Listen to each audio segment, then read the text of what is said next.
There's no need to fear. Underdog is here. Time again for the Underdog Show, starring that champion of champions, Underdog. Not a bird, not a plane, not even a frog. Just little old me, Underdog. There's MC and his buddy Julie, go-go-gophers on the run. The stories of McBragg outrageous, no one could be more courageous. Underdog! Underdog! Underdog! Underdog! Join the king in Bongo Congo, beat a cat with Sawa Bear. Go watch the hunter chase the foxy shooters on the rocks, and then there's Underdog! Underdog! Underdog! Underdog! Speed of lightning, roar of thunder, fighting all who rob and plunder.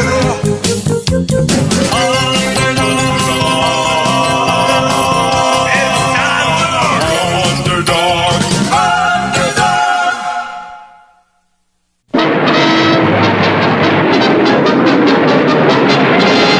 One of the city's most humble and lovable characters was Shoeshine Boy. All finished, sir. Thanks, Shoeshine Boy. You're humble and lovable. Bless you, sir. Little did anyone know that whenever there was a call for help, Help! Help! Help! Shoeshine Boy became in real life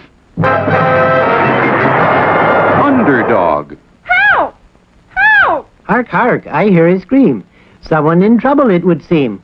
Underdog will help her, though. Hip, hip, hip, and away we go. Help! Help! My little boy has been accidentally locked in a bank vault. Say no more. I am not slow. Hip, hip, hip, and away we go.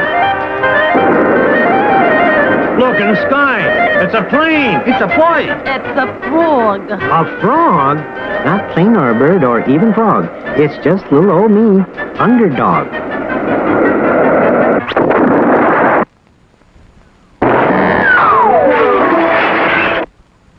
Aha! Ahead the sign says bank. I'll go in for the child like an armored tank. There's no need to fear. Underdog is here. Stand aside, and with bare hands I'll snap the vault like rubber bands. Wait! You don't... Where is he? Where is he?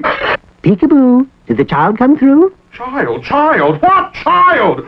You hair-brained Hercules! The little boy wasn't locked in this bank. It's the 2-cent savings bank, and that's on the other side of town. Oh, pardon me, then I must flee. Pardon you? What about my bank vault? Sir, I am a hero who never fails. I can't be bothered with such details. Details? Oh, no. 1 for the money, 2 for the show. Hip, hip, hip, and away we go.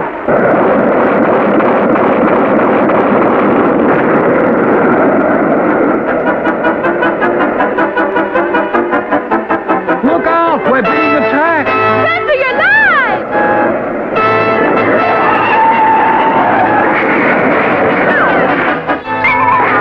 Excuse me, General, if that's your rank. Is this the 2-cent savings bank? It's in there. There's no need to fear. Underdog is here. Underdog, I'm so glad you've come. The boy is locked in the vault. Over there.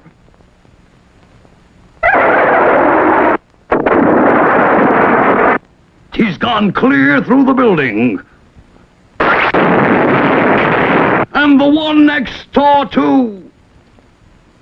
Sometimes I forget my strength, you see.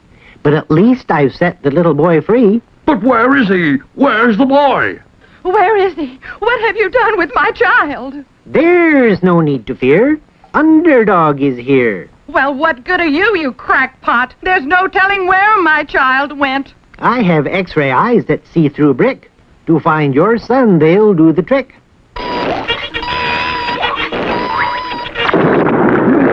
You set the building on fire with those X-rays.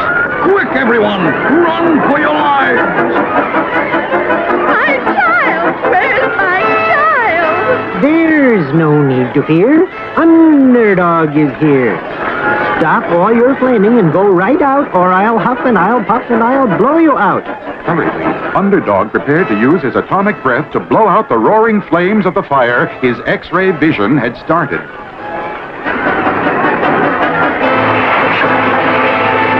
He blew the whole building away. But at least there's my junior, my little boy.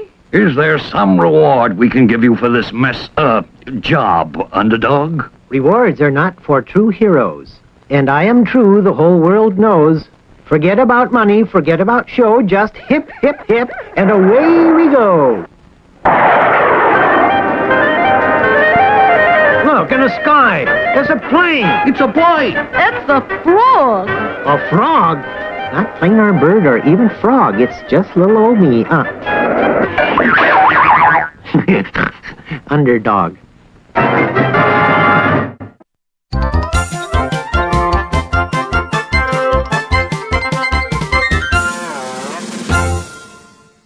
One morning, just before visiting hours, Tennessee Tuxedo and his friend Chumley left the zoo in their customary casual fashion. It was Tennessee's idea that if they dressed like weathermen, they could get jobs as weathermen, and so prove that they were as smart as human beings. Sure enough, when they were interviewed at the Weather Bureau... Are you sure you've had experience as weathermen? Of course we're experienced. Don't we look like weathermen? Okay, go ahead. Funny thing, what they really looked like was a penguin and a walrus. Now, this is the life, Chumley. A real job. Working hard, just like people. Yeah, Tennessee. But I wonder when we get our coffee break. No. You said it was going to rain week before last, and it didn't. You said it was going to rain last week, and it didn't. You said it was going to rain this week, and it didn't. My cauliflower crop is drying up. Now I want rain. Now either you make it rain, or I'll be back with this. You know, when you taught me into this job, I didn't know it was going to be so hard on my eardrums. I see. You say you think the weather business is too noisy and you want to go back to the zoo. A good idea. No, Chumley, we're going through with this job. And here's your first assignment. Hop out and make it rain. Okay. Just like I've been saying all along. Nothing to these jobs. Earthquake! Run for your lives! It's Chumley! Chumley, give me that. Whoops. Gee, Tennessee, I'm terribly awfully sorry. Did it hurt? You want to know if it hurt? Of course not, Chumley. I always wear this little knot on my head. Now, just what are you doing? Well, it took a little while, but I finally went to the library and found a rainmaking book. I see. So you're making it rain like it says in the book. Let me see that. Oh, no, Chumley. This is an Indian history book. It says some Indians believed they could make it rain by beating drums and dancing. Yeah. Well, I'm part Indian, you know. I see. You say you're related to the Indians, eh? Well, just what kind of an Indian are you? See? I'm a Blackfoot. A Blackfoot. Of course. That's hysterical, Chumley. Now, let's see if you can keep joking like that when the farmer comes back with his shotgun. He wants rain or else. Well, if I can't drum up any rain this way, how do I make it rain? How do you make it rain? Well, it's easy. You just take a little, you pick out a big, you mix up some, Hey, Tennessee, maybe it's time we went to see the man with all the answers. Yes, Chumley, Mr. Whoopi. And we'd better see him fast. So soon our heroes were in the office of their friend and advisor, Phineas J. Whoopi, the man with all the answers. That's it, Mr. Whoopi. We've got to make it rain. Team pour. Well, that sounds like a college cheer. Rain, eh? Well, that's a job that can't be watered down. Sounds like we'll have to use the three-dimensional blackboard. Gee, that's cool. Or, to be more precise, my boy, we're getting warm. Now, where did I put it? Perhaps in the closet.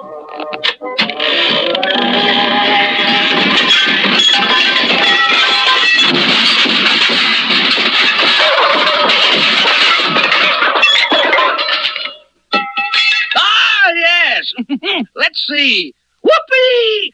The fabulous, fantastic, flashy, flexible, and infallible 3D BB. There, now, what was it you, Rain. Oh, yes, indeed. Rain. Well, rain comes from the clouds. Every cloud is made of millions and millions of tiny droplets of water. Like this. So light, they stay up in the sky and float around in the form of clouds. You see? Yes, of course. Only how do they get down? Yes. Well, yes, get down. Well, as the cloud floats around, the droplets bump into each other and join together until pretty soon they're too big and heavy to stay up in the sky. And then, whoopee! It rains. Fine. Great. Terrific. But how can we make it rain? Well, yes. Well, one way is to fly over a cloud and sprinkle thousands of little tiny pieces of dry ice on it. Dry ice? Hey, Tennessee. Chumley wants to know how to dry ice. Dry ice? Oh, no. That's just a special kind of ice. Like ice cream men use to keep their ice cream cold in their trucks. When you sprinkle it on the clouds, it's called seeding, because each little seed of ice helps make the droplets grow bigger. Of course, it doesn't work every time, but that's good enough. Let's go. Stop. Take off. And soon our heroes, together with Phineas J. Wolfe, were winging their way through the sky. Okay, we're over the cloud. Chumley, take this box of dry ice chips and sprinkle them on the cloud. That's a cool job. I see, so you think it sounds like an ice idea. Wonderful, Chumley. Now step on it. No, Chumley, no. Don't step on the cloud, you clod.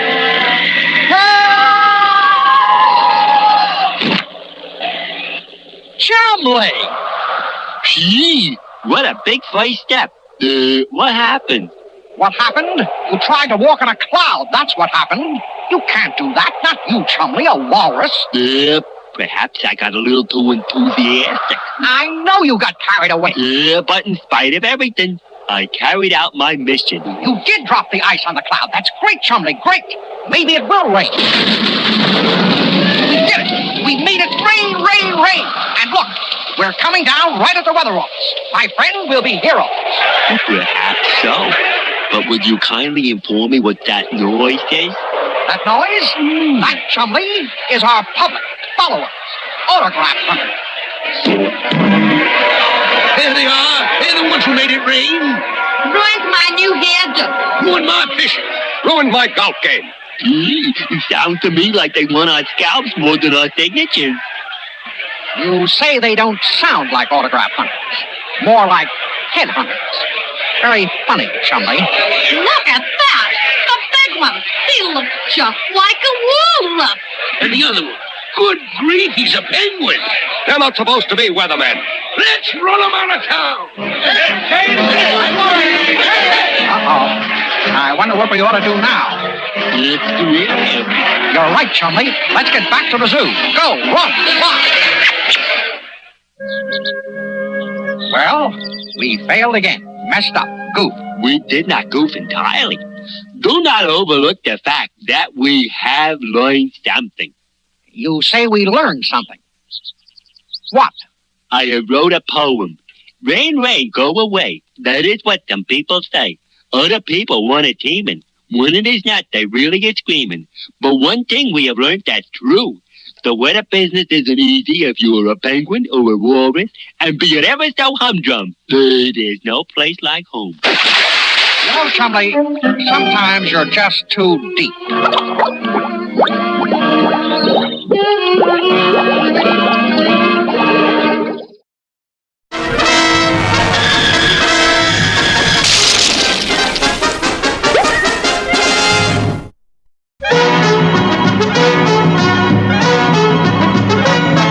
Attention. Sergeant in charge reporting, sir. Bully! Now, saddle up and we'll go after those Indians. Begging the colonel's pardon, but I think... Think! You're in the army, Sergeant. You're not supposed to think. Regulation 3X705 expressly forbids it. Now, saddle up. Now, Sergeant, what is it these Indians have been doing? Well, they robbed the Army arsenal, said we stole their buffalo, so they was stealing our buffalo guns. Terrible! Then they stole the clothes right off folks' backs, said we stole their buffalo, so they was stealing back the skins. An outrage! I, Colonel Kit Coyote, will put a stop to this. How many of these Indians are there? 1,000? 2? 5,000? 2. 2,000, eh? Well, now... No, sir. Just 2. T-O-O. 2. What? That's preposterous! I was sent all the way out here to capture 2 Indians? But these ain't just regular Indians, Colonel. Nonsense! Regulation 5236J reads, Indians are Indians.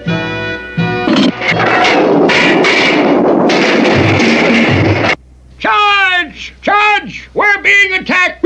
No, it's just them regulation Indians sending us a message. It says, Colonel, go home. And at that very moment, those 2 brave braves, Ruffled Feather and Running Board, were having a powwow about the Colonel. You send a message to Colonel? You hid a message? Oh, you hit him with message. Oopie doopie. What him do? Him still coming. Pooey fooey. Got him be stopped. You got him planned? No good. Hurt him our fists on his face. Moon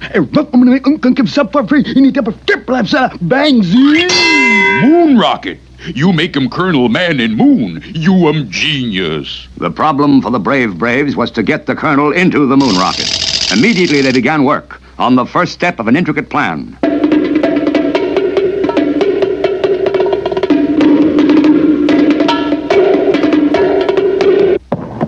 Aha! A detour sign. An obvious Indian trick. Prepare to charge. Well, now, Colonel, I'm not sure we ought to... Enough! The Army requires blind obedience. Charge!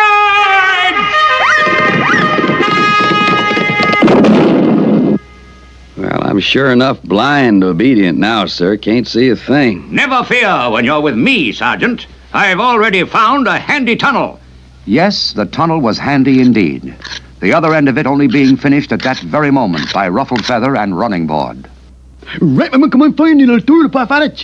bring him rocket up here so Colonel walk in. Ooh, we bring him Colonel down there to moon rocket. How we do that?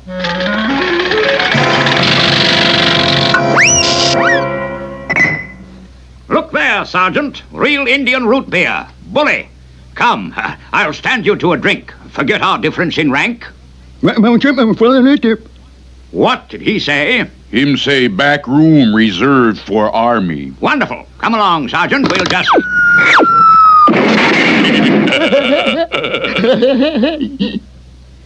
They ought to get that first step fixed. It's a mite long. A lucky fall, Sergeant. There is the Indian's teepee. Charge!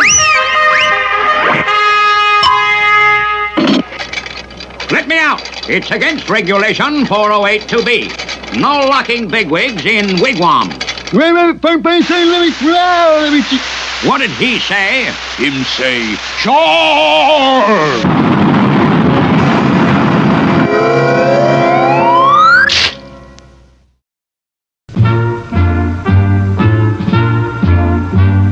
There, the Pacific Ocean. Did I ever tell you about the time I caught the world's biggest fish? No, but I was sailing around the world alone in my 2-masted yawl. And heaved to in mid-ocean for a bit of fishing. On my first cast, I got a strike, a big one. I pulled mightily on the line, thinking to haul the monster into the boat. But found to my amazement that I had hauled the boat into the fish. Well, there I was, locked in the cradle of the deep, so to speak. But I quickly took down the 2 masts of my boat and lashed them into one long pole.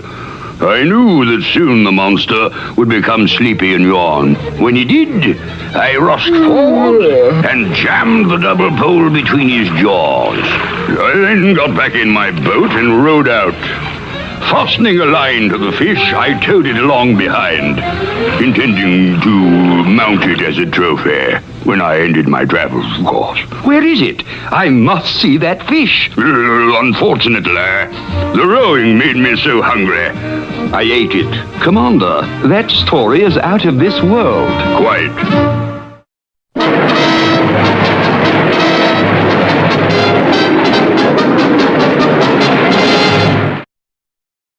Oh,